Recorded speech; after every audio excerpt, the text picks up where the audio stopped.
Welcome to Kenton Teaches. Enjoy the video.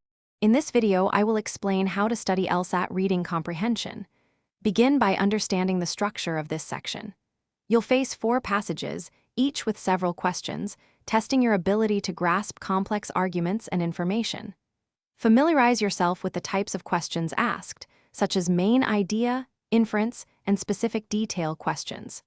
This foundational knowledge is crucial for building an effective study plan. Next, develop strong active reading techniques. Don't just passively read. Instead, highlight important points, summarize paragraphs, and make brief notes about the author's main argument. Try to predict what the questions might ask as you read.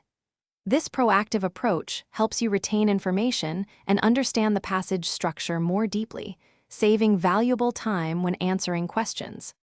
Consistent practice is essential. Work through numerous official LSAT reading comprehension sections under timed conditions. After each practice session, meticulously review every question. Understand not only why the correct answer is right, but also why the incorrect options are flawed.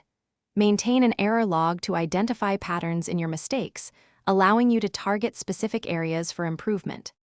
Finally, master your timing and pacing. The reading comprehension section requires efficient time management, typically allowing about 8 minutes per passage and its associated questions. Practice reading at a brisk pace while ensuring full comprehension.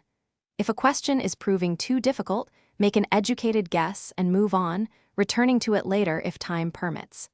This strategy prevents you from getting bogged down. Thanks for watching. Please subscribe if this video was helpful.